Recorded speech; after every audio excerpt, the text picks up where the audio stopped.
Imagine un forgeron de ceux d'autrefois, debout devant son enclume. Chaque coup de son marteau n'est pas le fruit du hasard, mais de l'intention. Il ne frappe pas sans réfléchir.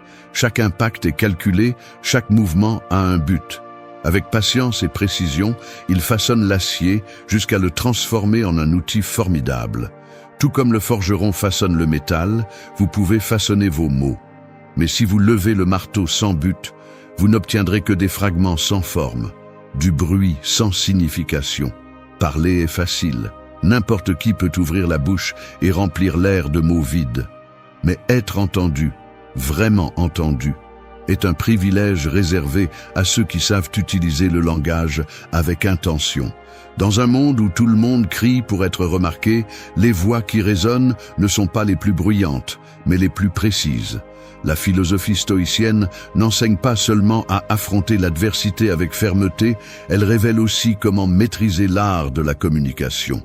Les stoïciens comprenaient que les mots sont des outils puissants, capables de construire ou de détruire, d'inspirer ou de manipuler. Ils ne parlaient pas par impulsion, mais avec intention. Aujourd'hui, à cette époque d'opinions non filtrées et de discours superficiels, apprendre à communiquer avec clarté et autorité est plus crucial que jamais. Il ne s'agit pas d'impressionner les autres, mais d'être compris, de laisser une marque dans l'esprit de celui qui écoute. Car la véritable influence ne réside pas dans la quantité de mots que vous dites, mais dans le poids qu'ils portent. Dans cette vidéo, nous explorerons 8 principes stoïciens qui transformeront votre façon de communiquer. Ce ne sont pas des conseils théoriques, ce sont des leçons pratiques que vous pourrez appliquer au quotidien. Si vous avez déjà eu l'impression que vos idées n'ont pas d'impact ou que vos mots se perdent dans le bruit, alors faites attention. Parce qu'après cela, vous ne parlerez pas seulement, vous vous ferez entendre. Et le meilleur de tout, vous le ferez avec respect et autorité. Maintenant, préparez-vous. Parce que ce qui vient n'est pas pour ceux qui cherchent des raccourcis ou des solutions faciles. C'est pour ceux qui sont prêts à affronter la vérité, à s'améliorer et à prendre le contrôle total de leur voix. Commençons. 1. Fais de tes mots un privilège, pas une habitude. Chaque mot que tu prononces est comme une pièce d'or. Chaque fois que tu parles, tu décides si tu apportes de la valeur ou si tu la gaspilles. La plupart des gens parlent sans réfléchir, comme ceux qui dépensent sans regarder leur porte-monnaie. Mais les stoïciens savaient que les mots gaspillés ont un prix. Et ce prix est la perte de respect, de crédibilité et d'influence. Pour les stoïciens, parler était un acte de responsabilité. Épictète l'a bien dit. Apprends d'abord la signification de ce que tu dis, puis parle. Ils n'utilisaient pas les mots pour combler les silences gênants ou pour impressionner les autres. Chaque phrase avait un but. Chaque conversation était une occasion de construire, pas de détruire. Si tu veux être entendu et respecté, tu dois comprendre cela. Tes mots doivent être des outils, pas des déchets. Le problème est que nous vivons à une époque où parler est devenu une compulsion. Nous avons un avis sur tout, même quand nous ne savons rien. Les réseaux sociaux en sont l'exemple parfait. Une multitude de voix, chacune criant pour être vue, peu importe si ce qu'elles disent a du poids. Mais les mots prononcés sans intention sont comme une épée sans tranchant. Ils font du bruit, mais ils ne coupent pas. Si tu veux te démarquer, tu dois changer ton approche. Il ne s'agit pas de parler moins par peur ou par insécurité, mais de parler mieux. Chaque fois que tu ouvres la bouche, assure-toi que c'est pour une bonne raison. Demande-toi, ce que je vais dire apporte-t-il quelque chose? Aide-t-il à résoudre un problème? Inspire-t-il? Guide-t-il? Ou construit-il? Si ce n'est pas le cas, le silence peut être ton meilleur allié. Dans la pratique stoïcienne, le silence n'est pas un signe de faiblesse, c'est une preuve de contrôle. Seul celui qui maîtrise ses mots maîtrise aussi son esprit. Marc Aurèle, empereur et philosophe, a parfaitement compris cela. Dans ses méditations, il a écrit « Si ce n'est pas vrai, ne le dis pas. Si ce n'est pas utile, ne le fais pas. » Cette règle simple peut complètement transformer ta communication. Quand les mots deviennent un privilège et non une habitude, les gens commencent vraiment à t'écouter. Ils remarqueront que tu ne parles pas pour parler, que chaque fois que tu t'exprimes, il y a une intention claire derrière. Et quand quelqu'un avec cette réputation décide de lever la voix, les autres prêtent attention, parce qu'ils savent que ce que tu diras aura de la valeur. De plus, lorsque tu réduis le nombre de mots sans but, tu gagnes quelque chose d'inestimable, la clarté mentale. Le bavardage ne pollue pas seulement les conversations, il obscurcit aussi la pensée. Chaque fois que tu réprimes l'envie de parler sans raison, tu renforces ta discipline. Et la discipline, selon les stoïciens, est la clé d'une vie pleine et vertueuse. Cela ne signifie pas que tu dois devenir une figure distante ou inaccessible. Il ne s'agit pas d'éviter les conversations ou de sembler indifférent. Au contraire, une personne qui valorise ses mots est souvent la plus authentique. Lorsque tu choisis de parler avec intention, tu le fais à partir de l'honnêteté et de la réflexion, pas à partir du besoin d'approbation ou de la recherche d'attention. Alors, la prochaine fois que tu ressens le besoin de combler un silence avec des mots vides, fais une pause, demande-toi si c'est nécessaire, si ce que tu vas dire fera une différence. Et si ce n'est pas le cas, reste silencieux. Parce que ce silence, loin d'être inconfortable, sera une démonstration de ton contrôle et de ton respect pour le pouvoir du mot. Parler moins et dire plus. C'est là la véritable essence de la communication avec impact. Lorsque tu comprends cela, tu ne crains plus le vide laissé par le silence. Tu l'embrasses parce que tu sais que chaque mot que tu prononces à partir de maintenant aura un poids que tout le monde ne peut pas soutenir. Fais de tes mots un privilège et observe comment le respect arrive sans que tu aies à le demander. 2. Ne laisse pas ta langue courir plus vite que ton esprit. Tu es un archer au milieu du champ de bataille.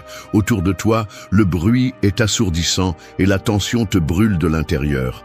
Tu ressens l'urgence d'agir, de lâcher la flèche le plus tôt possible. Mais un archer impulsif est un archer mort. Si tu cèdes à la précipitation, ton tir échouera et tu seras exposé. En revanche, si tu contrôles ta respiration, aligne ta vue et attends le moment juste, ta flèche volera avec précision sans besoin de tirer 2 fois. Il en va de même pour tes paroles. Chaque fois que tu parles sans réfléchir, c'est comme lâcher une flèche sans viser. Et les conséquences, tout comme sur le champ de bataille, sont irréversibles. Les stoïciens comprenaient ce principe mieux que quiconque. Pour eux, la langue devait être comme l'arc tendu, seulement libéré avec intention. Sénèque disait « Parle seulement quand ce que tu as à dire est plus précieux que ton silence ». Mais nous vivons à une époque où ce silence semble insupportable. On nous enseigne que le premier à parler est le plus fort, que la rapidité gagne les débats et que le silence est synonyme de défaite. Et ainsi, comme des archers tremblants, nous lançons des paroles sans réfléchir, sans but. L'immédiateté est célébrée. Chaque réponse rapide reçoit des applaudissements momentanés, mais ce qui reste après est l'écho de paroles vides. Combien de fois as-tu ressenti cette brûlure dans la poitrine, ce besoin de répondre immédiatement? Peut-être était-ce au milieu d'une dispute, une critique inattendue ou un commentaire blessant. Dans ces moments, chaque seconde sans réponse semble une humiliation, mais c'est un piège, parce que les mots dits dans la chaleur du moment ne sont pas les tiens. Ils sont le reflet de ta colère, de ton ego, de ta peur. Et ce qu'ils détruisent n'est pas seulement la relation avec les autres, mais aussi ta propre dignité. Épictète nous avertissait, ce n'est pas ce qui arrive qui nous fait du mal, mais notre réaction à cela. Cette réaction vit dans ta langue, attendant la moindre provocation pour sauter. Mais celui qui maîtrise sa langue, maîtrise son destin.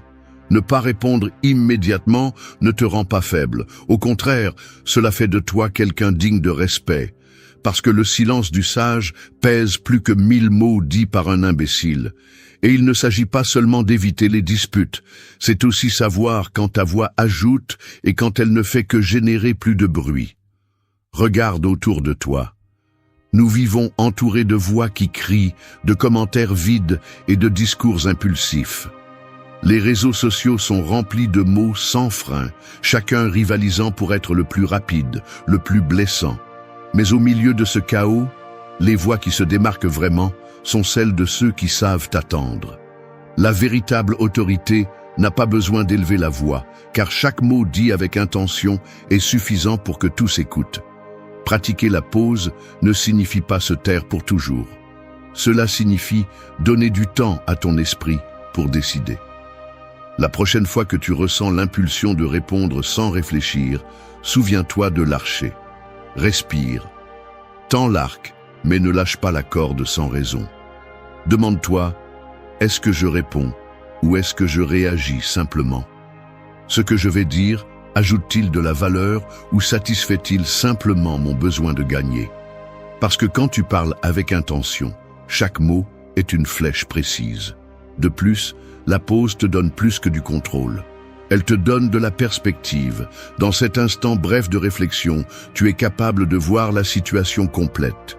Peut-être découvriras-tu que la colère n'était pas si justifiée, que la critique n'était pas si personnelle, ou que ton silence, en réalité, était la meilleure réponse. Cela ne te protégera pas seulement des conséquences de paroles impulsives, mais cela renforcera aussi ton caractère. Chaque fois que tu choisis de ne pas réagir, tu renforces ta discipline. Les stoïciens ne croyaient pas seulement en l'importance de contrôler la langue, ils savaient aussi que cette pratique était un entraînement constant. N'attends pas la prochaine dispute pour essayer. Pratique-le chaque jour. Écoute plus, réponds moins. Et quand tu parles, fais-le avec intention. Deviens cet archer qui ne tire pas sans viser, mais qui attend le moment parfait pour que sa flèche atteigne la cible. Ne laisse pas ta langue courir plus vite que ton esprit. Ajuste ta visée, contrôle ton pouls et fais en sorte que chaque mot atteigne directement la cible, parce que celui qui maîtrise ses mots finit par maîtriser sa vie. 3. Inspire la certitude, expire le sens. Tu es un sculpteur de mots. Devant toi, il y a un bloc de marbre brut, ta pensée. Avec chaque mot que tu choisis, tu sculptes une forme. Tu donnes vie à une idée. Mais si ta main tremble ou ta vision est floue, chaque coup est un risque. Sans clarté, tu ne laisseras que des fissures et des fragments dispersés. En revanche, lorsque tu travailles avec certitude, chaque mouvement est ferme, précis. L'œuvre finale n'est pas seulement vue, elle est admirée. Et c'est ainsi quand tu parles. Chaque mot est un coup de ciseau. Si tu doutes, hésites ou parles sans but, ton message s'effondre. Mais si tu inspires la certitude avant de parler, ce que tu expires est le sens. La certitude n'est pas de l'arrogance. Cela ne signifie pas que tu dois tout savoir. C'est la sécurité de connaître tes propres idées, de comprendre ton point de vue et de le soutenir fermement. Quand tu parles avec cette conviction, les gens le remarquent.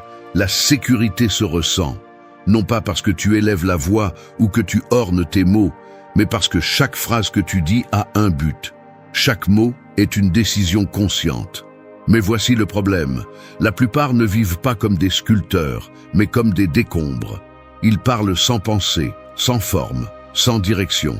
Ils répondent par impulsion, disent ce qu'ils pensent que les autres veulent entendre, ou pire encore, ce qui leur convient à ce moment-là. Mais ces mots creux, bien qu'ils remplissent momentanément le silence, ne laissent pas de traces. Ils sont comme de la poussière, emportés par le vent. Maintenant, demande-toi, combien de fois as-tu parlé sans être vraiment sûr de ce que tu disais? Peut-être lors d'une discussion, où l'orgueil a poussé tes mots avant ta raison, ou lors d'une conversation triviale, où tu as rempli les espaces vides par des commentaires sans poids. Et puis, ce malaise, cette sensation que ce que tu as dit n'était pas tout à fait vrai, non pas parce que c'était un mensonge, mais parce que ce n'était pas ta vérité. Parce que tu n'as pas parlé avec certitude, tu as simplement réagi. La philosophie stoïcienne nous enseigne que le véritable pouvoir de la parole naît de la maîtrise intérieure. Il ne s'agit pas de parler beaucoup, mais de parler avec sens. Et pour cela, tu as d'abord besoin de clarté. Avant de dire quelque chose, fais une pause. Demande-toi, est-ce que je crois vraiment cela? Est-ce que je sais pourquoi je le dis? Est-ce que cela apporte quelque chose ou est-ce que cela ne fait que remplir l'air? Si tu ne peux pas répondre avec certitude, alors ne parle pas. Il n'y a pas de honte à se taire. En fait, se taire quand tu n'as rien de précieux à dire est un acte de respect envers toi-même et les autres. D'un autre côté, parler avec sens implique aussi de soutenir ce que tu dis. Lorsque tes mots naissent de la conviction, tu n'as pas besoin de l'approbation des autres pour valider ta position. Tu n'as pas peur des divergences d'opinion parce que tu ne parles pas pour plaire, tu parles pour exprimer ce que tu penses vraiment. Et cela inspire le respect. Même ceux qui ne sont pas d'accord avec toi reconnaîtront ton honnêteté et ta sécurité. Cependant, cela ne signifie pas être inflexible. Faire preuve de certitude, c'est être prêt à se remettre en question. Un véritable sculpteur n'a pas peur de corriger son œuvre lorsqu'il voit une imperfection. De même, lorsque tu te rends compte que tes mots manquèrent de fondement ou qu'il y avait une vérité plus grande que tu ignorais, l'admettre ne t'affaiblit pas, cela te renforce. Parce que la certitude n'est pas de l'obstination, c'est de la clarté. Et la clarté inclut de reconnaître quand tu as fait une erreur. Alors, avant de parler, fais ce qu'un sculpteur ferait devant son œuvre. Inspire la certitude. Visualise ce que tu veux communiquer, définis ton but et assure-toi que chaque mot que tu sculptes sert à révéler cette vision. Ensuite, et seulement ensuite, expire le sens. Que ce que tu dis laisse une impression, que chaque phrase ait du poids, que chaque idée que tu partages construise, ne détruise pas. Tu es un sculpteur de mots, et la qualité de ton œuvre ne dépendra pas du nombre de mots que tu utilises, mais de leur précision. Parce que, dans un monde où tout le monde frappe sans but, celui qui manie le ciseau avec certitude et but sera celui qui laissera une marque indélébile. 4. Que ta présence murmure ce que ta voix n'a pas besoin de crier. Tu es un phare au milieu de l'obscurité. Il n'a pas besoin de faire du bruit, il ne lance pas de cris désespérés pour attirer l'attention. Sa seule existence impose le respect. Sa lumière, ferme et constante, guide ceux qui l'entourent. Ainsi devrait être ta présence. Lorsque tu entres dans une pièce, avant de dire un seul mot, tu communiques déjà quelque chose. Tes gestes, ta posture, ton regard, même ton silence, parlent pour toi. La question est, as-tu réalisé ce que tu dis sans parler? Beaucoup croient que la force d'une personne se mesure à sa capacité à dominer les conversations. Ils pensent qu'être entendu est une question de parler plus, d'être le centre d'attention. Mais ce n'est pas de l'autorité, c'est de l'anxiété. La véritable présence n'a pas besoin de crier pour être remarqué. Celui qui a confiance en lui ne cherche pas la validation à chaque mot. Son énergie le précède. Pense aux personnes qui t'inspirent le plus de respect. Ce ne sont pas celles qui élèvent la voix pour s'imposer, ni celles qui tentent de remplir chaque espace avec des opinions. Ce sont celles qui dégagent le calme, qui projettent la conviction même avant de parler. Leur langage corporel est ferme, leur regard est direct, leur posture ne demande pas la permission, elle est simplement là. Et quand elles décident finalement de parler, il n'est pas nécessaire d'avoir un discours grandiloquent. Quelques mots, dits avec certitude, suffisent pour faire taire le bruit. La philosophie stoïcienne l'a bien compris. Pour eux, la véritable force réside dans la maîtrise de soi. Et une partie de cette maîtrise est d'apprendre à communiquer avec la présence, pas seulement avec la langue.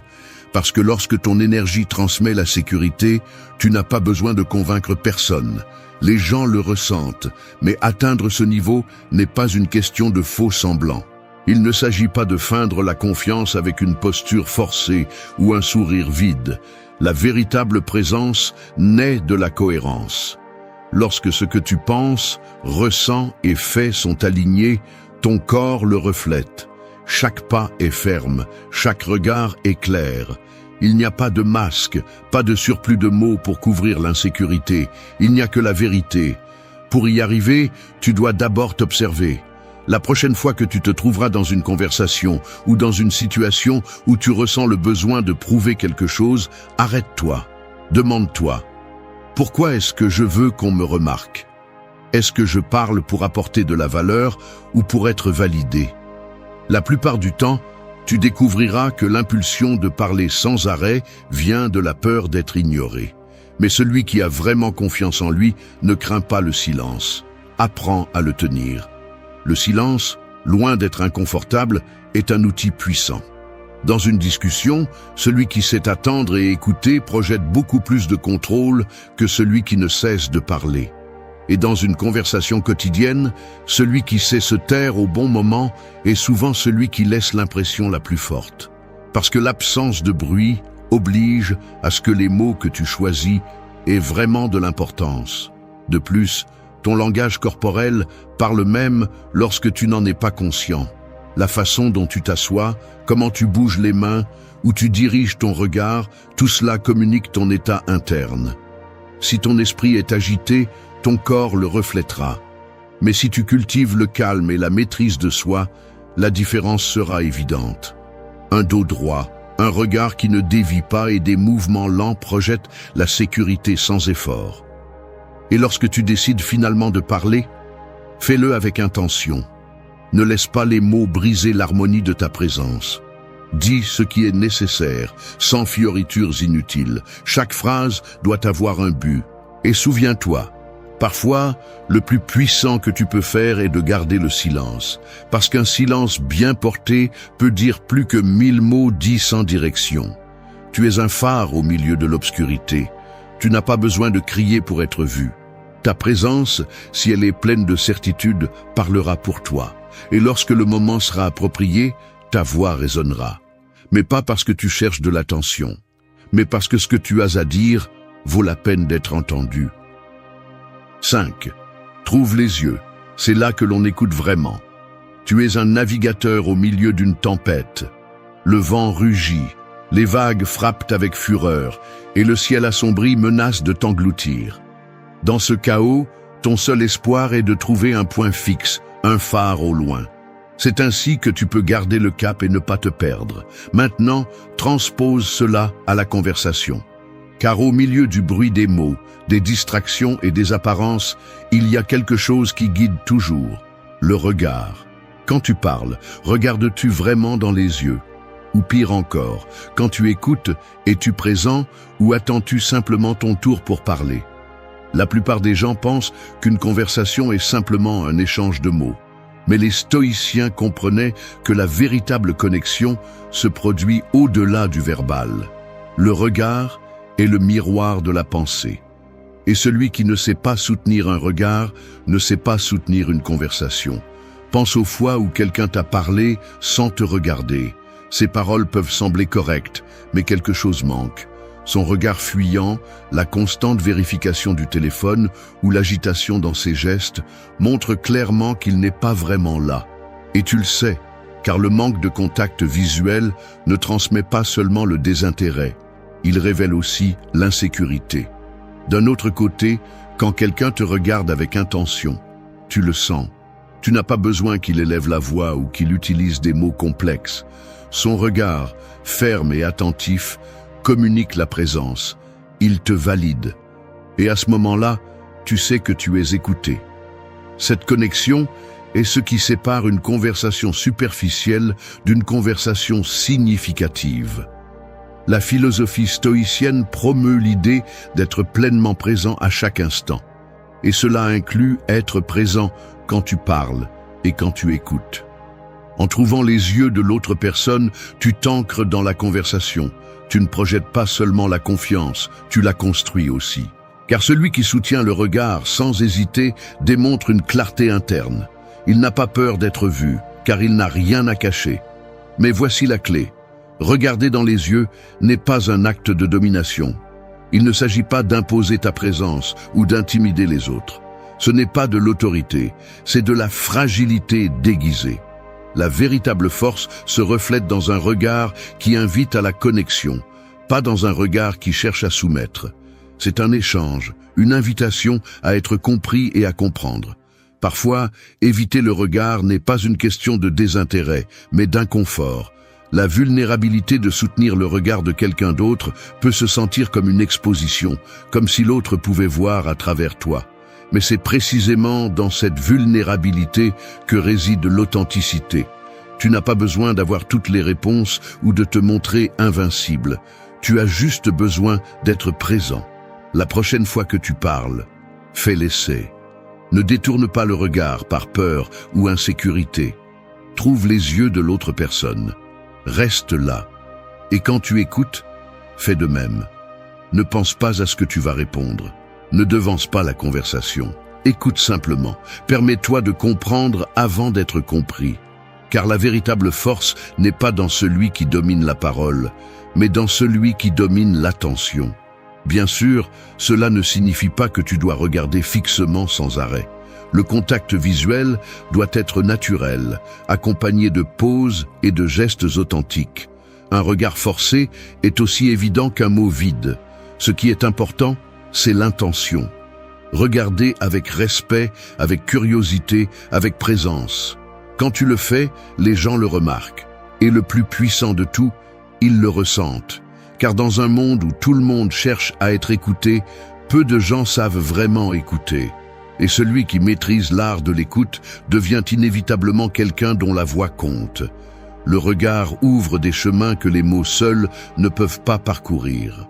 Là, dans les yeux des autres, tu trouveras la vérité de la conversation. Alors, la prochaine fois que tu parles ou écoutes, ne cherche pas à t'échapper. Ne regarde pas vers le bas, ne te réfugie pas dans les distractions. Trouve les yeux, car c'est là, et seulement là, que l'on écoute vraiment. 6.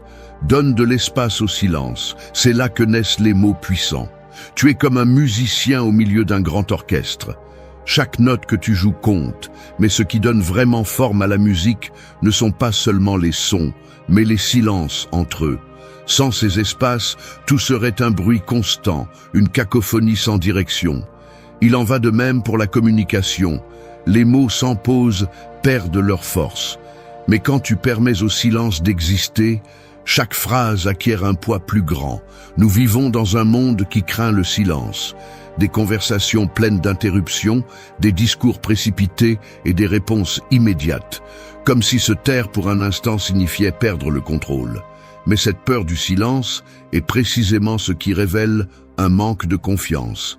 Celui qui ne supporte pas le vide entre les mots montre qu'il dépend du bruit pour se sentir en contrôle. Les stoïciens, en revanche, comprenaient la valeur du silence. Ils savaient qu'en ces moments de pause, l'esprit s'éclaircit et les émotions se calment. Se taire n'est pas un acte de faiblesse, mais de maîtrise de soi. Parce que le silence n'est pas vide, c'est de l'espace.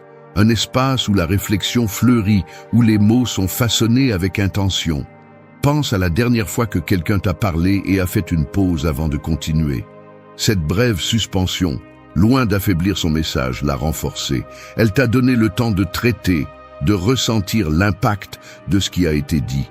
Et quand les mots suivants sont arrivés, ils l'ont fait avec plus de force. C'est le pouvoir du silence bien utilisé. D'un autre côté, il y a le silence qui non seulement précède les mots, mais les remplace. Tout ne mérite pas une réponse immédiate. Souvent, le plus grand acte d'intelligence est de laisser le silence parler pour toi.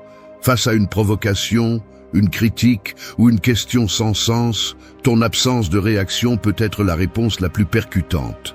Non pas parce que tu n'as rien à dire, mais parce que tu as décidé que cela n'en valait pas la peine. Pratiquer le silence t'apprend aussi à écouter.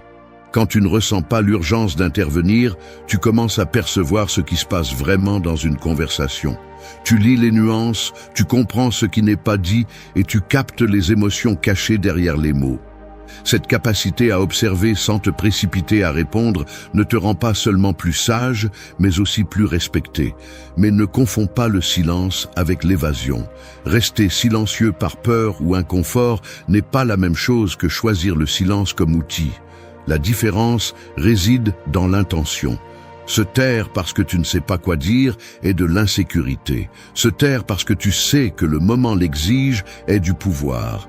Et cette décision consciente de quand parler et quand ne pas le faire est ce qui définit une personne ayant une véritable maîtrise de soi. La prochaine fois que tu te trouveras dans une conversation, n'aie pas peur du silence. Quand tu ressens le besoin de remplir chaque espace avec des mots, résiste. Laisse le silence respirer. Laisse tes mots avoir de la place pour s'installer. Et quand tu décideras finalement de parler, tu le feras avec un poids qui n'a pas besoin d'être renforcé. 7. Ne vole pas le tour du silence d'autrui, écoute-le. Dans une conversation, chaque mot est comme une pierre lancée dans un lac tranquille. Si tu en jettes trop, l'eau perd sa clarté et tout devient un tourbillon d'ondes qui se heurtent les unes aux autres. Mais si tu permets à une seule pierre de toucher la surface, tu peux observer comment les ondes se propagent harmonieusement. Écouter, c'est cela. Permettre aux mots de l'autre de résonner sans te précipiter pour l'interrompre. Dans notre besoin constant d'être entendu, nous oublions que le silence d'autrui a aussi le droit d'exister. Chaque pause, chaque réflexion fait partie de la conversation. Pourtant, beaucoup agissent comme si le silence était une opportunité d'envahir, comme si ne pas interrompre signifiait perdre. Mais la seule chose qui se perd vraiment en volant le tour du silence, c'est la possibilité de comprendre. Quand une personne parle, elle ne transmet pas seulement de l'information, elle révèle aussi des émotions, des intentions et des pensées cachées. Chaque pause qu'elle fait est le reflet de son esprit en train de traiter des idées, de choisir des mots, de faire face à des doutes. Interrompre ce processus, c'est comme briser le flux d'une rivière avec un barrage inutile. Le courant perd son cours et ce qui aurait pu être n'arrive jamais. Les stoïciens savaient que la maîtrise de soi était la plus grande preuve de force, et cela inclut le contrôle de la langue. Écouter sans interrompre n'est pas de la passivité, c'est de la maîtrise. Cela implique de résister à la tentation d'imposer une opinion avant de comprendre celle de l'autre. C'est donner à l'autre l'espace pour exprimer sa vérité, même si tu n'es pas d'accord. Parce que la véritable compréhension ne vient pas des mots que tu lances, mais de ceux que tu permets de recevoir. Dans ce monde accéléré, écouter attentivement est un acte de résistance. Nous vivons dans des conversations compétitives, où chaque pause est vue comme une opportunité d'attaquer, de corriger ou de dévier le sujet. Mais celui qui maîtrise l'art de l'écoute comprend que tout silence n'est pas vide. Certains silences sont chargés de sens, et seuls ceux qui savent attendre peuvent le découvrir. D'un autre côté, lorsque tu interromps, tu envoies un message clair. Ce que tu as à dire est plus important que ce que l'autre exprime. Et cela, au-delà de tout argument ou raison valable, érode la confiance. Personne ne se sent valorisé lorsque ses mots sont arrachés en cours de route. Mais lorsque tu permets à quelqu'un de terminer sa pensée, tu lui accordes quelque chose d'inestimable, le respect. Pratiquer ce principe ne signifie pas que tu dois être d'accord avec tout ce que tu entends. Cela n'implique pas non plus de te taire face à ce que tu considères comme incorrect. Mais avant de répondre, assure-toi d'avoir compris. Écouter complètement non seulement enrichit ta réponse, mais renforce aussi ta position. Parce que celui qui écoute d'abord parle ensuite avec plus de clarté et de force. La prochaine fois que tu ressens l'envie d'interrompre, freine, observe, laisse l'autre terminer. Même si tu penses déjà savoir ce qu'il va dire, résiste à l'envie d'anticiper la fin. Souvent, les plus grandes révélations surviennent précisément à ces derniers moments, lorsque l'autre sent qu'il n'y a pas de hâte, qu'il a l'espace pour être vraiment écouté. Ne vole pas le tour du silence d'autrui. Chaque pause a quelque chose à t'enseigner, et chaque mot que tu permets de fleurir te rend digne d'être écouté aussi. Parce que dans un monde où tout le monde crie pour être entendu, le véritable pouvoir appartient à ceux qui savent écouter. 8. Aiguise ton message comme celui qui sculpte du marbre, avec intention et précision. Les mots sont comme un bloc de marbre. Dans leur état brut, ils n'ont pas de forme, seulement du potentiel. Chaque idée, chaque pensée que tu veux exprimer est comme une figure emprisonnée dans cette pierre, mais il ne suffit pas de frapper au hasard. Si tu le fais sans soin, tu n'obtiendras que des fragments dispersés et de la poussière inutile. Pour libérer la véritable essence de ton message, tu dois sculpter avec intention et précision. Dire quelque chose n'est pas la même chose que de le communiquer. Beaucoup de personnes parlent sans modeler leurs idées. Ils remplissent l'air avec des mots imprécis, des détours et des explications inutiles. Au lieu de sculpter, ils frappent sans direction. Et plus ils essaient d'expliquer, moins leur message devient clair. La confusion n'est pas un signe de profondeur, c'est un signe de manque de clarté. Les stoïciens croyaient que la simplicité était une vertu, non pas parce que ce qui est simple est inférieur, mais parce que la clarté exige la maîtrise. Exprimer une idée avec peu de mots est comme ciselant avec un seul coup précis. Il ne s'agit pas d'orner ton message pour impressionner, mais de le dépouiller de tout ce qui est superflu. La véritable autorité n'a pas besoin d'excès. Chaque mot compte, et chaque silence entre eux renforce son impact. Mais pour aiguiser ton message, tu dois d'abord le comprendre.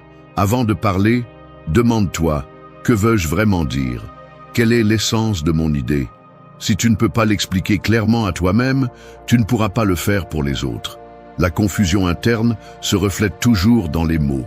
C'est pourquoi l'acte de polir ta pensée est aussi important que l'acte de l'exprimer. La pratique compte aussi. Tout comme un sculpteur n'a pas peur de corriger son œuvre, tu ne devrais pas craindre d'ajuster ton message. Si tu remarques que tes mots ne génèrent pas l'impact que tu recherchais, n'insiste pas avec plus de mots. Arrête-toi, évalue. As-tu été direct ou t'es-tu perdu dans des détails inutiles? Ce que tu as dit, était-il fidèle à ce que tu voulais vraiment transmettre? Chaque erreur est une opportunité pour affiner ton langage encore plus. Et souviens-toi, un message précis n'est pas seulement plus facile à comprendre, il est aussi plus difficile à oublier. Les idées claires restent. Comme une statue parfaitement sculptée, ton message sera solide, visible de tous les angles.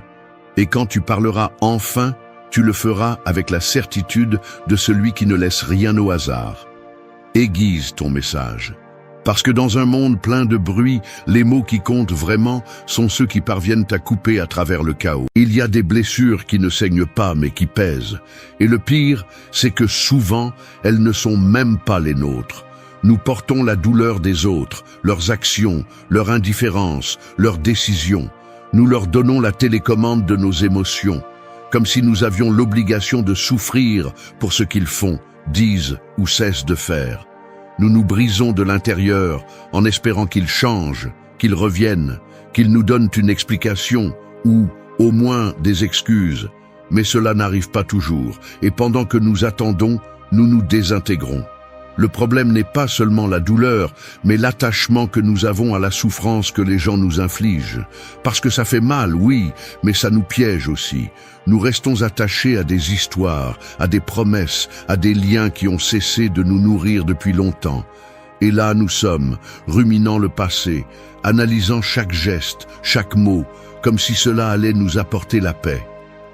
Mais aujourd'hui, nous ne sommes pas venus pour pleurer. Aujourd'hui, nous sommes venus pour briser ces chaînes, pour cesser d'idéaliser la souffrance comme si c'était un signe d'amour, d'engagement ou de loyauté. La philosophie stoïcienne nous offre une issue.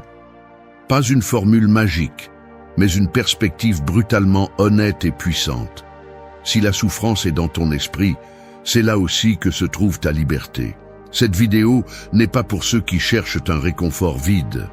Elle est pour ceux qui sont prêts à affronter la vérité, pour regarder leur douleur en face, sans anesthésie, et prendre le contrôle.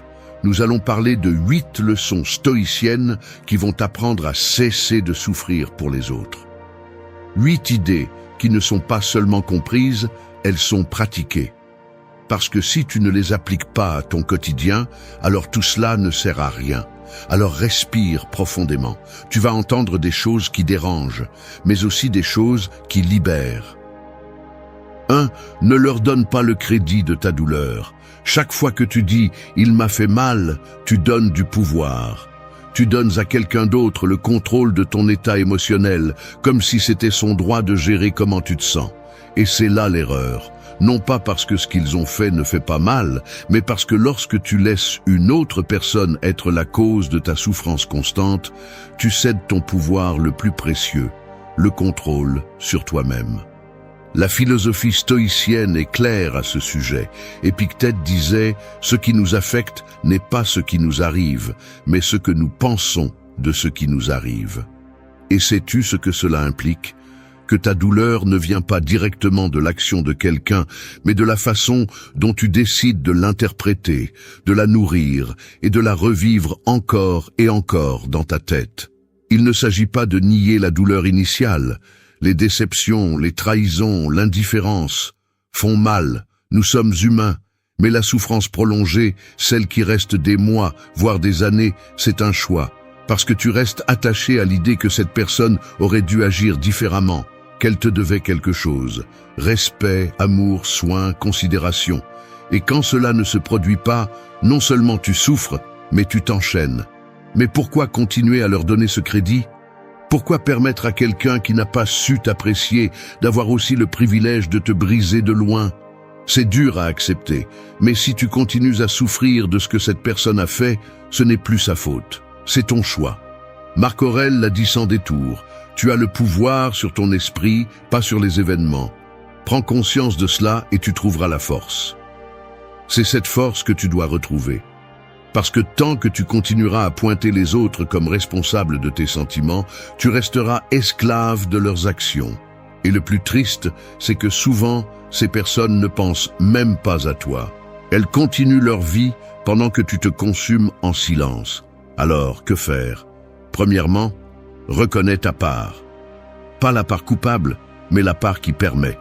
La part qui continue à ouvrir la blessure tous les jours avec des pensées comme « Pourquoi m'a-t-il fait ça? Pourquoi ne m'a-t-il pas apprécié ?» Cette répétition est un poison. Tu répètes mentalement une scène où tu perds toujours, et chaque fois que tu le fais, tu renforces ton identité de victime. Deuxièmement, reprends le contrôle narratif. Quelle histoire te racontes-tu sur ce qui s'est passé? Es-tu la personne abandonnée, trahie, méprisée? Ou peux-tu être la personne qui a été mise à l'épreuve, qui a survécu au coup, et qui décide maintenant de ne pas vivre à genoux pour quelque chose qu'elle ne peut plus changer? Changer le langage interne est clé.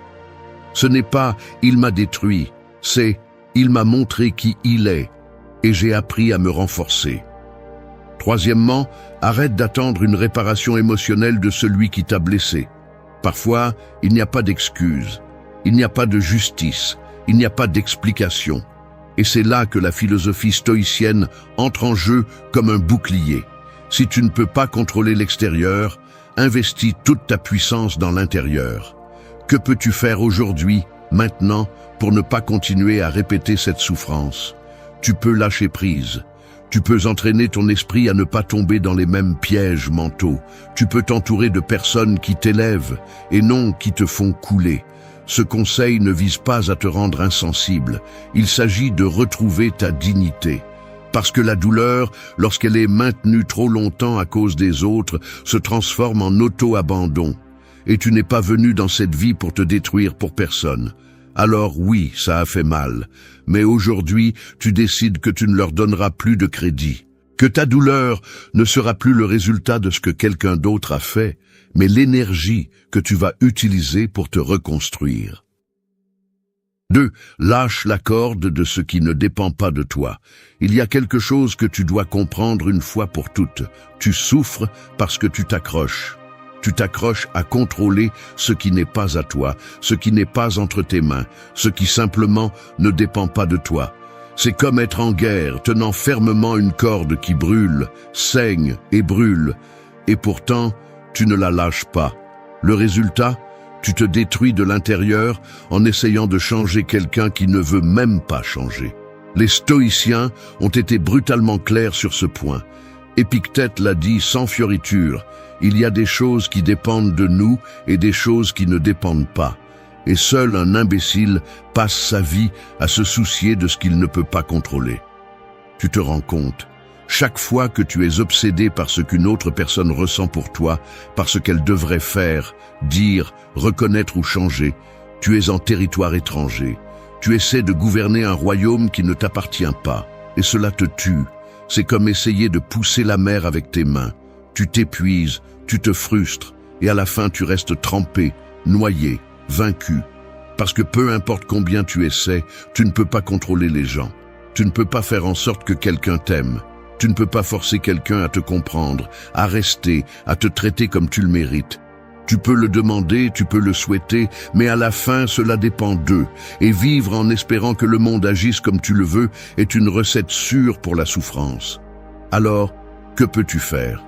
Lâche la corde, non pas par résignation, mais par sagesse. Parce que lâcher prise n'est pas abandonner, c'est se protéger. C'est arrêter de se battre des batailles inutiles et rediriger ton énergie vers ce qui a toujours été à toi, ton esprit, tes décisions, ta vie. Marc Aurèle l'a mieux compris que quiconque. Il était empereur, mais il savait que son véritable pouvoir n'était pas de gouverner l'Empire romain, mais de se gouverner lui-même. Choisis de ne pas être blessé, et tu ne le seras pas. Ne te sens pas blessé, et tu ne l'as pas été. Cela semble radical, c'est le cas. Mais c'est aussi libérateur, parce que tant que tu dépends du comportement des autres pour te sentir bien, tu vas vivre attaché. La solution n'est pas de durcir ou de devenir indifférent. La solution est de discerner, apprendre à regarder une situation et à te demander « Est-ce que cela dépend de moi ?» Si la réponse est non, alors agis en conséquence. On t'ignore? Cela ne dépend pas de toi. On t'a fait défaut? Cela ne dépend pas de toi. On ne valorise pas ce que tu donnes, cela ne dépend pas non plus de toi. Ce qui dépend de toi, c'est ce que tu fais avec ça. Tu restes, tu pars, tu te détruis ou tu te reconstruis. C'est le cœur du pouvoir stoïcien. Apprendre à lâcher prise sans cesser de ressentir, accepter sans te résigner, vivre sans avoir besoin de contrôler chaque résultat. Parce que dans cette reddition intelligente se trouve ta paix. Tu arrêtes de t'épuiser à essayer de changer ce qui simplement ne te concerne pas. Et oui, c'est difficile, parce que lâcher prise fait peur. On nous a appris que lâcher prise, c'est perdre. Mais la vérité est que lâcher prise, c'est gagner de l'espace. C'est faire de la place pour toi, pour ton calme, pour ta clarté. Parce que plus tu passes de temps à soutenir l'insoutenable, moins tu as d'énergie pour construire ce qui peut fleurir. Alors, lâche prise. Lâche prise avec colère, si nécessaire. Lâche prise en pleurant si c'est nécessaire, mais lâche prise. Parce que tant que tu tiendras cette corde, tu continueras à saigner. Et personne d'autre ne viendra te la lâcher. Cela, tu ne peux le faire que toi. 3. Change le scénario qui te détruit. Ton esprit répète une histoire, encore et encore, comme un film maudit que tu ne peux pas arrêter de regarder, même si tu connais déjà la fin.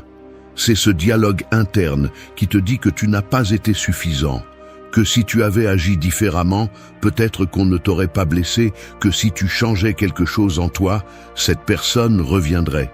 Ce scénario silencieux, invisible, te détruit. Et le plus foutu de tout, ce n'est même pas le tien. On te l'a imposé de l'extérieur, on te l'a gravé dans le feu des expériences passées, des mots de personnes qui n'ont pas su t'aimer, des rejets, des trahisons, des silences. Tu t'es habitué à te voir à travers les yeux de ceux qui n'ont pas su te regarder. Et maintenant, sans t'en rendre compte, tu répètes dans ta tête exactement ce qu'ils pensaient de toi. Mais il y a une vérité que tu ne peux plus ignorer. Tu ne peux pas guérir si tu continues à vivre dans le même récit qui t'a brisé. La philosophie stoïcienne nous rappelle constamment que ce ne sont pas les faits qui nous blessent, mais les jugements que nous portons sur ces faits. Autrement dit, ce n'est pas la personne qui est partie qui t'a détruit, c'est le sens que tu as donné à son départ. Chaque fois que tu te dis « je n'ai pas été suffisant », tu écris un scénario de défaite. Chaque fois que tu te demandes « pourquoi ne m'a-t-il pas choisi ?» tu renforces l'idée que tu ne vaux que si les autres te valident. Et c'est un piège, une prison, un mensonge. Et tu sais ce qui est le pire? Si tu ne changes pas ce récit, tu vas le répéter dans chaque relation, chaque lien, chaque moment de ta vie, parce que la douleur non résolue devient un schéma, et le schéma devient une identité. Tu finis par croire que tu es cette personne brisée, faible, insuffisante, alors qu'en réalité tu es simplement pris au piège dans un scénario que tu n'as jamais remis en question. Les stoïciens ne niaient pas la douleur, mais ils ne s'y accrochaient pas non plus. Leur pouvoir résidait dans la réinterprétation de la réalité, dans le changement de la lentille avec laquelle ils regardaient ce qui leur arrivait. Épictète était esclave, et pourtant, il affirmait qu'il était libre. Pourquoi? Parce qu'il avait compris que personne ne peut t'enchaîner plus que toi-même. Et tu le fais chaque fois que tu répètes cette narration interne qui t'écrase. Alors, comment changer le scénario?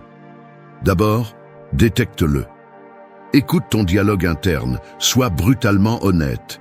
Que te dis-tu quand tu te regardes dans le miroir? Que penses-tu quand cette personne ne répond pas? Quelle histoire te racontes-tu sur toi-même? Parce qu'il ne s'agit pas seulement de ce qui s'est passé, mais de la façon dont tu te l'expliques. Deuxièmement, défie-le. Cette pensée est-elle la tienne ou l'as-tu héritée de quelqu'un qui n'a pas su t'aimer? Cette conclusion t'aide-t-elle ou te détruit-elle? Ce jugement te rapproche-t-il de la personne que tu veux être ou t'en éloigne-t-il? Tu dois être courageux pour affronter tes propres pensées et leur dire « Je n'ai plus besoin de vous ». Troisièmement, réécris-le. Pas avec des phrases vides d'auto-estime bon marché, mais avec la vérité. Tu n'es pas qui tu étais dans ton pire moment. Tu n'es pas ce qu'on t'a fait. Tu n'es pas ce que quelqu'un incapable de te voir a projeté sur toi. Tu es celui qui choisit de prendre cette douleur et de la transformer en force. Tu es celui qui décide, à partir d'aujourd'hui, de ne plus jouer dans une histoire qui te tue à petit feu. Marc Aurèle a écrit « Le bonheur de ta vie dépend de la qualité de tes pensées. Et ces pensées sont nourries par le scénario que tu répètes chaque jour. Si tu n'aimes pas comment cette histoire se termine, change le script. Parce que la personne qui peut transformer ta vie n'est pas celle qui t'a blessé, c'est toi. 4. Sois témoin de ta tempête, pas son prisonnier. Il y a des jours où tout semble brûler à l'intérieur. La tête ne se tait pas, la poitrine serre, les souvenirs attaquent sans prévenir. Tu veux arrêter de penser à cette personne, à ce qu'elle a fait, à ce qu'elle n'a pas dit, à ce qu'elle a brisé. Mais tu ne peux pas, parce que tu es coincé. Non pas dans les faits, mais dans ta tempête interne. Cette tempête que tu alimentes toi-même. Ce que peu de gens te disent, c'est que ressentir n'est pas le problème. Le problème est de t'identifier à ce que tu ressens. C'est de croire en la douleur. C'est d'assumer que si tu es brisé, alors tu es condamné. Et ce n'est pas le cas. La douleur est une expérience. Intense, dure, dévastatrice parfois. Mais ce n'est pas ton identité. Ce n'est pas ce que tu es. C'est quelque chose que tu traverses, pas quelque chose qui te définit. La différence entre être prisonnier et être témoin réside dans un seul geste, observer au lieu de réagir. Quand tu es pris dans la tempête, tout se retourne contre toi. Chaque pensée devient une nouvelle blessure, chaque souvenir un coup de poignard. Tu réagis avec colère, avec tristesse, avec anxiété. Tu te désespères, tu t'en mêles, tu t'enfonces, et tu ne te rends même pas compte que tout cela ne se passe pas à l'extérieur de toi. Cela se passe à l'intérieur, mais il y a une autre façon. Plus difficile, oui, mais infiniment plus puissante. Observer, ne pas fuir, ne pas courir, ne pas se distraire. Observer ce qui se passe en toi comme si tu regardais un film, sans essayer de l'arrêter, sans te juger, juste être là, présent, ressentir tout sans te laisser détruire. Tu n'es pas la tempête, tu es celui qui la voit passer. Cela semble simple, mais c'est difficile, parce que cela implique de faire face à la douleur sans anesthésie.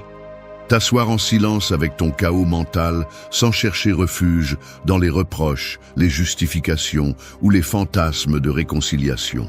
Cela implique d'accepter qu'il y a des choses qui ne vont pas changer, qu'il y a des gens qui ne reviendront pas, qu'il y a des blessures qui ne se fermeront pas avec des mots doux, mais avec une force interne. Et là, à ce point brutal, quelque chose de curieux se produit. La tempête commence à perdre de sa force, parce que tu ne la pousses plus, tu ne fuis plus, tu la soutiens, tu la respires. Tu deviens quelqu'un qui n'a pas besoin d'arrêter de ressentir pour aller bien.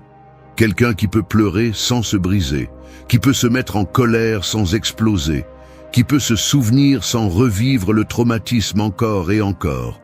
La clé est de ne pas lutter contre ce que tu ressens, de ne pas t'exiger d'aller bien tout le temps, de te donner la permission d'être vulnérable sans te transformer en victime.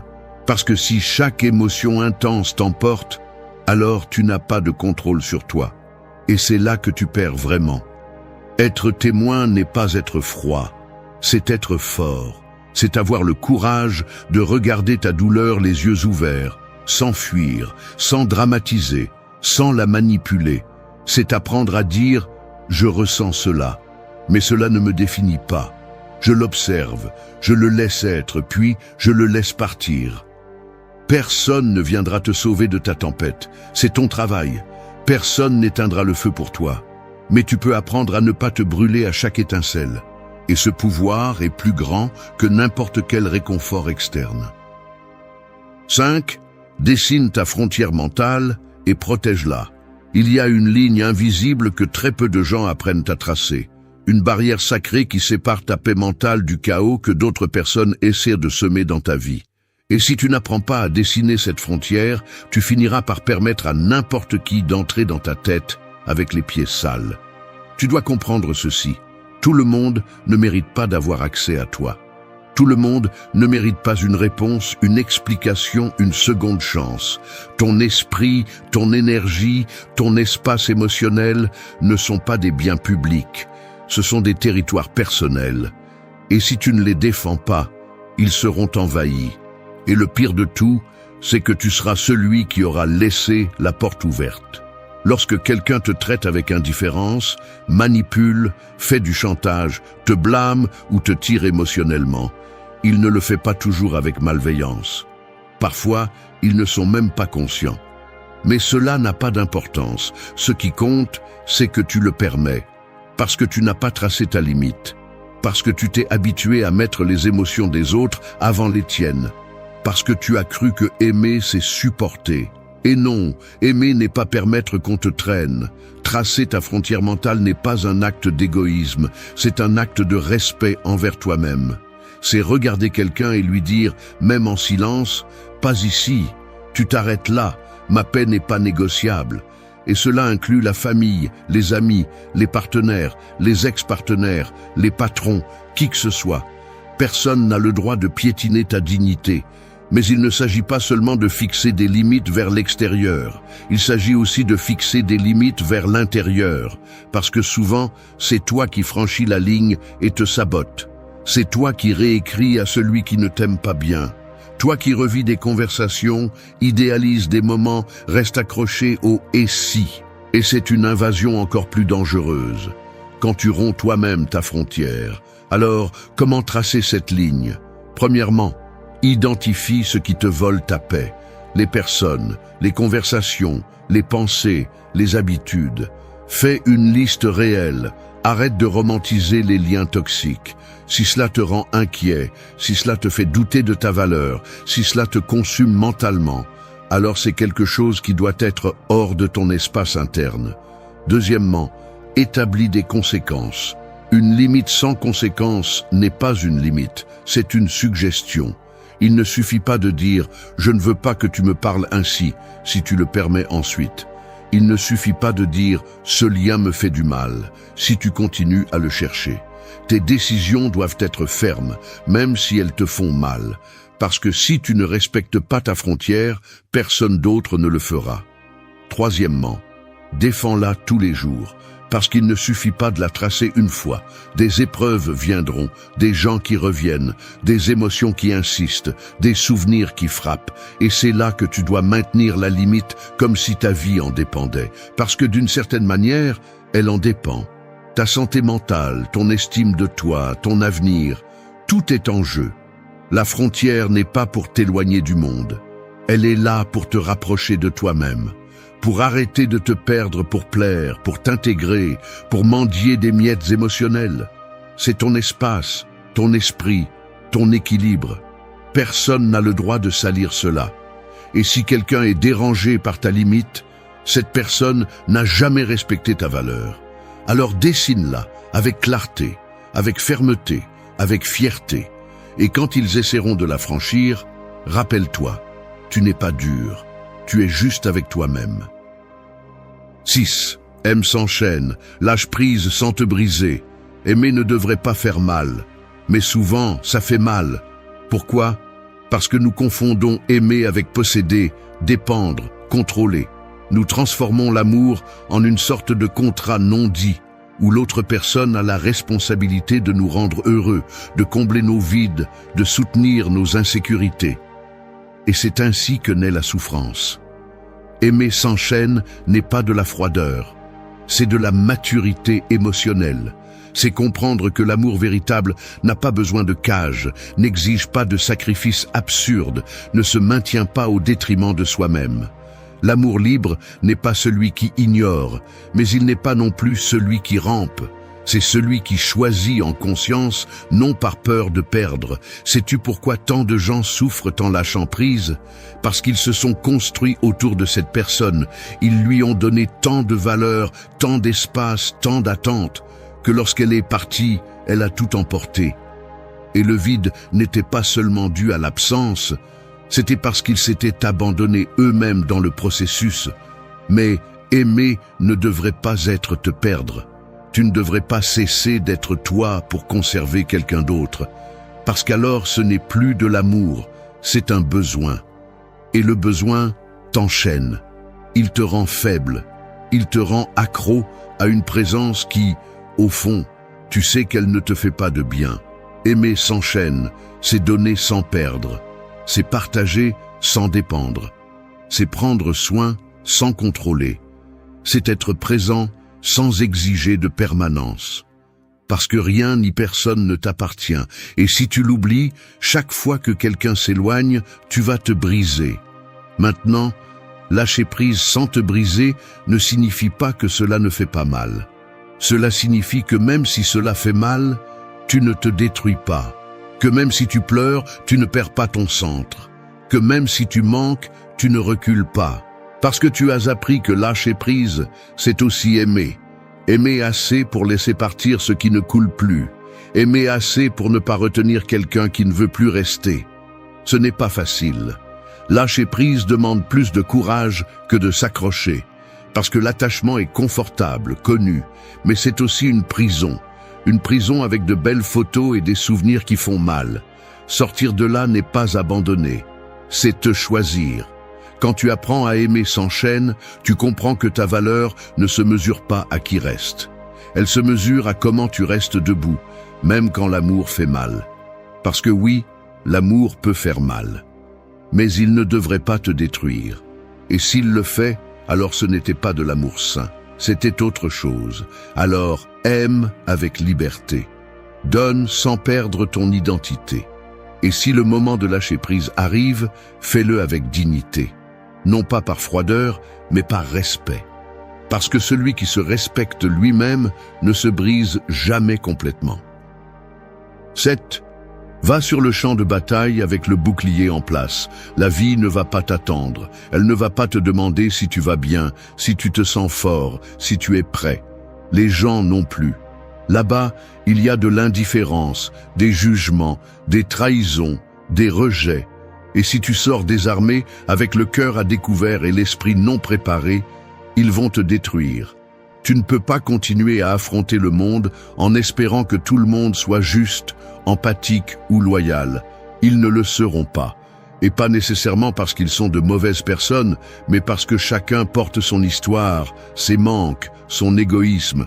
Et si tu ne te protèges pas, si tu ne te blindes pas, tu finis par être la victime constante sur le champ de bataille émotionnel. Ce point n'est pas de devenir froid ou méfiant. Il s'agit d'être stratégique. Il s'agit de sortir avec le bouclier en place, avec ton esprit clair, avec tes limites bien définies, avec ton estime de soi intacte.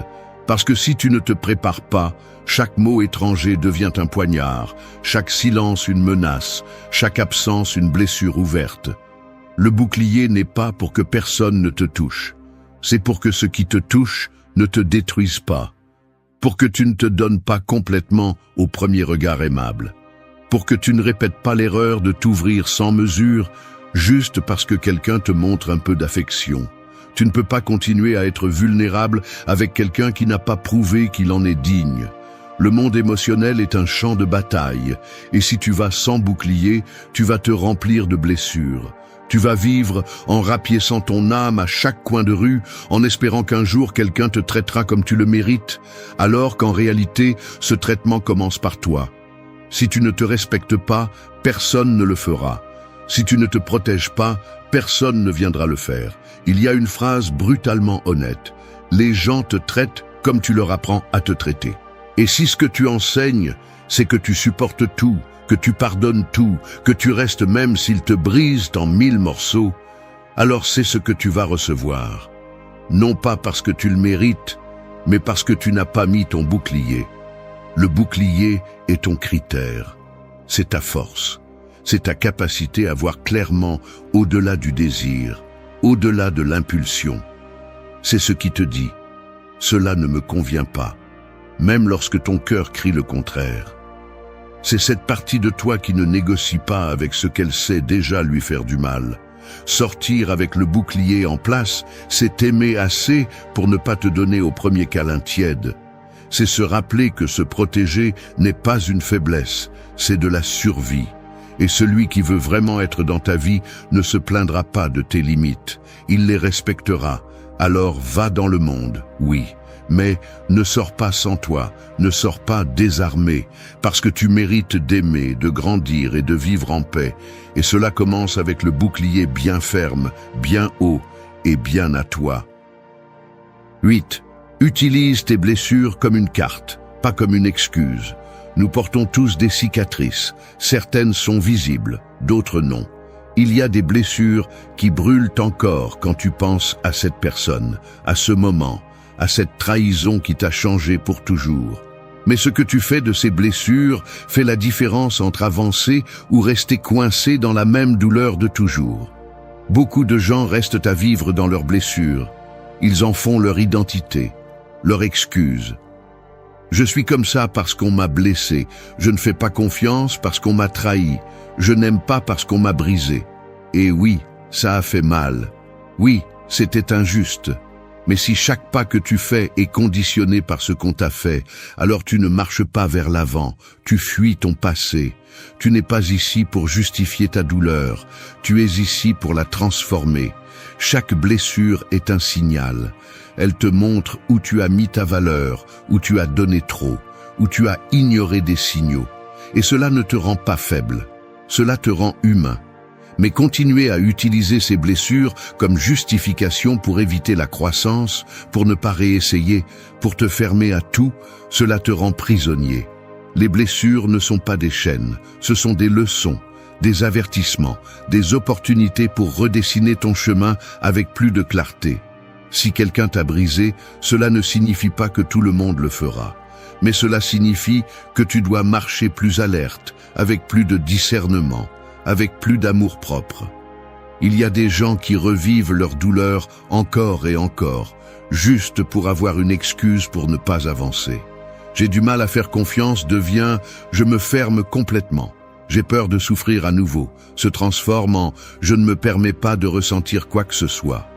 Et ainsi, ce qui était à un moment une blessure réelle est maintenant une prison auto-imposée. Mais tu n'es pas brisé, tu es marqué. Et ces marques peuvent te guider si tu les écoutes avec sagesse. Tu peux regarder en arrière et reconnaître les erreurs sans te juger, sans te punir, sans en faire ton unique histoire. Tu n'es pas seulement ce que tu as souffert, tu es ce que tu fais de cette souffrance.